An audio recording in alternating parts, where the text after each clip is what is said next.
Estados Unidos tem hoje um dia decisivo para tomar uma decisão sobre o que fazer com o Irã. Enquanto nós temos dados do governo aumentando a sua repressão e o aumento do apoio da comunidade internacional à queda do regime dos ayatolás, Trump vai se reunir com a alta cúpula do governo e com a alta cúpula militar para dar uma resposta. O Irã, ele pede por algum tipo de diplomacia, mas os Estados Unidos já pedem que os seus cidadãos saiam do país e temos também medidas econômicas sendo adotadas, com o Trump tarifando em 25% quem negocia com os iranianos. Vale lembrar que o Brasil, mais uma vez afetado, é um grande parceiro comercial do Irã. O que será que vai dar, hein? Se vocês querem entender um pouco mais sobre esses assuntos, e muito mais também sobre geografia, geopolítica, atualidades, política, polêmicas, enfim. Tudo para você se manter sempre bem atualizado. Já se inscreve no canal, deixa seu like e compartilha esse vídeo, que eu, professor Ricardo, conto muito com a sua ajuda. Belezinha? Pessoal, recado rapidinho da nossa parceiraça do canal. Para quem não sabe, eu tenho a minha empresa chamada Professor Ricardo Marcílio, que é responsável não só pelo canal, mas por vários outros serviços. Vocês sabiam que, apesar de chamar Professor Ricardo Marcílio, se eu não tivesse o registro no INPI, eu corria risco de perder o nome da minha empresa, tanto por alguém que poderia usar sem querer, ou até mesmo, claro, por má fé. Para fazer o registro é muito demorado, é burocrático, é difícil. Por isso, eu recomendo para vocês que a mesma empresa que fez o registro para mim, que é a Muvon, faça o serviço para vocês. O serviço ele tem um preço muito competitivo, deixa muito rápido, desburocratizado e você se preocupa com o que realmente interessa, que é gerar valor a partir dos seus negócios. Então, link na descrição e conta com o serviço da Muvon para garantir a segurança da sua empresa. Bom, galera, então bora lá pro vídeo, ó. Como eu falei para vocês na introdução, hoje é um dia decisivo para o futuro do regime iraniano, porque enquanto nós temos as manifestações acontecendo, aparentemente o regime dos ayatolás, ele vem pedindo para que agora a Guarda Revolucionária Iraniana, além da polícia e forças do exército, reprimam as manifestações de maneira muito violenta. E claro que os Estados Unidos já tinha colocado que caso houvesse morte de manifestantes, isso seria encarado como se fosse uma espécie de decisão final para que os Estados Unidos fizesse algum tipo de intervenção local. Hoje nós temos a reunião. Aparentemente, nós temos a figura do Trump muito a favor de um ataque contra o Irã. Lembrando que um ataque não exatamente como ocupação territorial, porque ocupar o Irã seria muito difícil. O Irã é sim uma potência militar.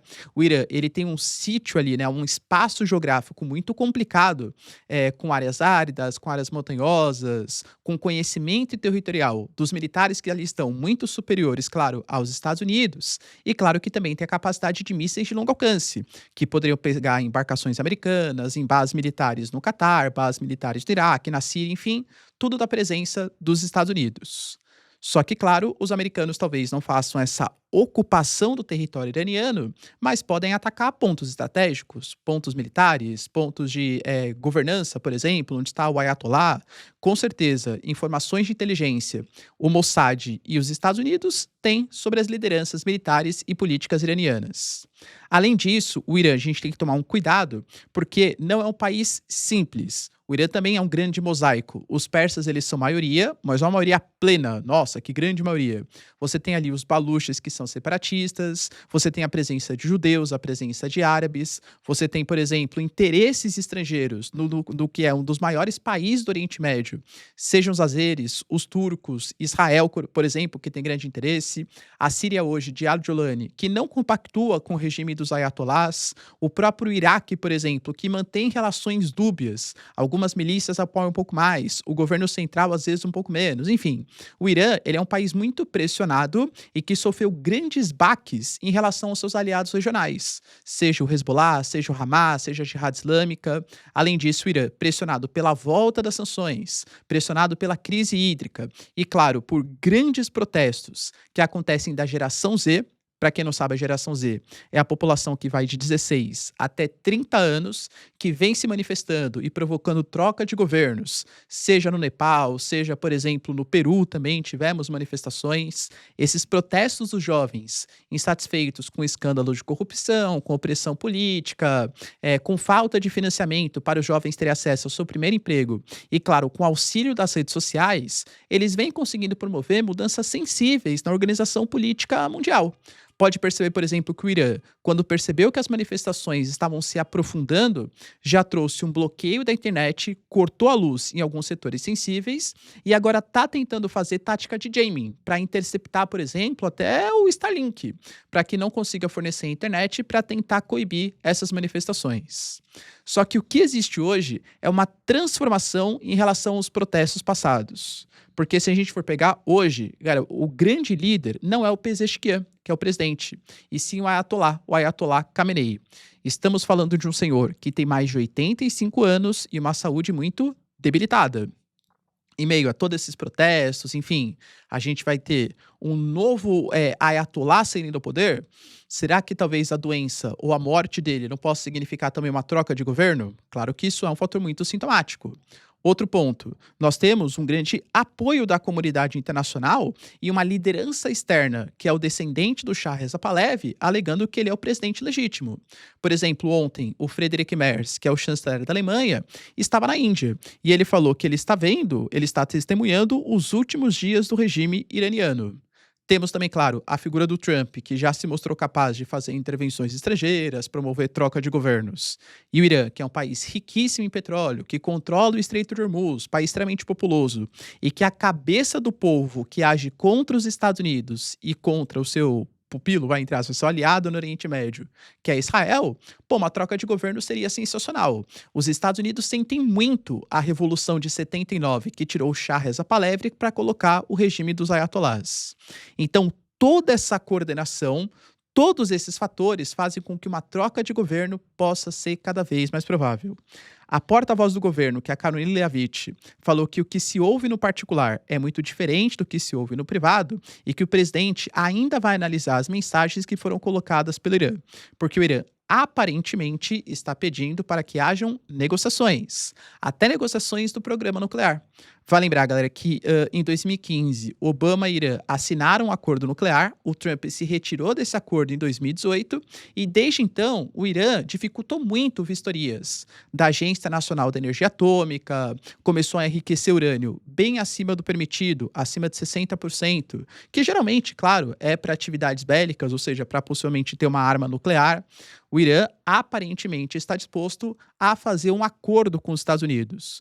Só que quando a gente vê declarações, por exemplo, do Ayatollah, do ministro das Relações Exteriores, os Estados Unidos e Israel estão colocando fogo nas manifestações, eles estão incentivando, são golpistas. Então, publicamente, o Irã fala em pegar em armas, resistir, mas aparentemente eles já buscaram, segundo informações americanas, algum tipo de diplomacia. Enquanto isso, os Estados Unidos, que devem decidir com mais ênfase hoje, colocaram uma tarifa que preocupa bastante o Brasil. O Trump anunciou que, como primeira medida para tentar combater o regime iraniano, ele está aplicando tarifas de 25% em todos os países que mantenham relações econômicas com o Irã. Ou seja, é basicamente uma escolha que você vai ter que fazer. Você quer comercializar com o Irã? Comercializa. Mas quando for comercializar com os Estados Unidos, eu vou pagar, ou vou ter que pagar, né, tarifas aí de 25% para entrar no mercado americano. Mais uma vez, ele jogando com as tarifas como forma de conseguir colocar suas opiniões políticas, né, obrigar os países a seguir as suas determinações. Pela mensagem que ele colocou, não ficou muito claro se é para países que aumentarem as relações comerciais ou estabelecerem novas relações comerciais, ou para os países que já mantinham relações e que continuem com essas relações. Porque se for o segundo caso, ou seja, os países que já mantêm relações, eu diria que o Brasil, mais uma vez, se complica. Vale lembrar que os Estados Unidos já pediram oficialmente para que os seus cidadãos abandonem o Irã, o que deve ser um indicativo, claro, de algum tipo de ação militar. A todo esse apoio, claro, dos países europeus, vide declarações do Friedrich Merz, mas, do ponto de vista econômico, o Irã ele é um país que faz parte dos BRICS. Quando a gente fala de uma expansão dos BRICS, o Irã, junto com os Emirados Árabes, junto com o Egito, junto com a Arábia Saudita, que ainda não entrou plenamente, né, fica naquele chove no molha, são países que ingressaram agora nos BRICS. Será que isso significa alguma coisa? Lembrando que BRICS não é exatamente um bloco econômico porque não tem a livre circulação de mercadorias, mas é uma espécie de representação, uma espécie de voz dos países emergentes, e talvez o Brasil se sinta na obrigação de dar um apoio um pouco maior para o Irã. A gente não teve, por exemplo, declarações muito enfáticas do nosso Ministério das Relações Exteriores condenando essa opressão que o Estado iraniano faz contra a sua própria população. Pois bem, galera, por que que eu falo para vocês que esses 25% podem impactar muito o Brasil? A gente já tratou aqui algumas vezes no canal de todas as tarifas que foram aplicadas contra o Brasil, inicialmente 10%, que foi a tarifa básica, depois o Brasil, por conta da lei de comércio, por conta do Alexandre de Moraes, enfim, já falamos sobre isso, chegou a tarifas de 50%, que foram renegociados. Nem todos os produtos deixaram de ser tarifados nessa tarifa mais alta, mas grande parte foi. Agora, essas novas tarifas de 25%, que devem se somar aos 10% base, pode novamente prejudicar o Brasil.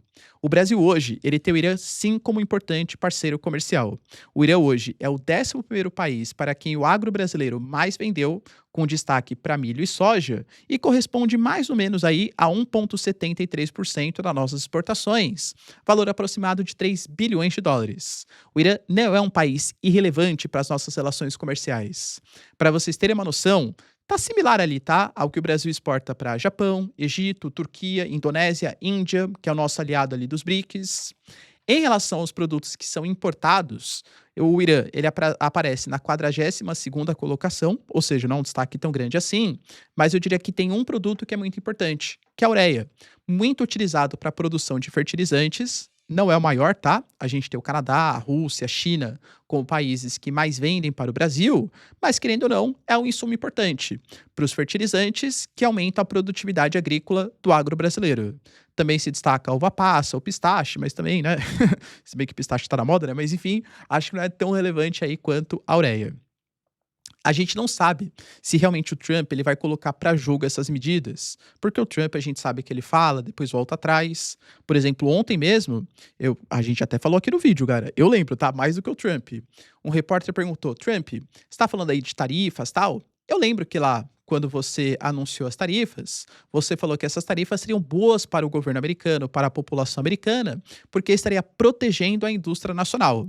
Só que, claro, que esses produtos ficam mais caros, produtos estrangeiros mais caros para a população americana, gerando inflação. Ele falou: não se preocupem, porque todo o dinheiro que for arrecadado e gerado a partir das tarifas, a gente pode distribuir um valor próximo de $2.000 para cada um dos cidadãos. Aí o repórter perguntou: e você já tá pensando em distribuir esses $2.000? Falou: o quê? Eu não lembro exatamente, né? Eu falei isso? Quando que eu falei isso? Ou seja, o Trump ele é meio taco, né? Trump always chicken out, ele vai, volta, ameaça, volta atrás, enfim. Então, se essas tarifas realmente forem aplicadas, pode prejudicar ainda mais a relação entre Estados Unidos e Brasil, do ponto de vista comercial. E claro que preocupa essa possibilidade do Brasil sofrer sanções e ter que negociar somente com os americanos e abandonar o mercado iraniano, principalmente para produtor de milho e soja, mas também há de se lembrar que são dois produtos que têm grande aceitação no mercado internacional.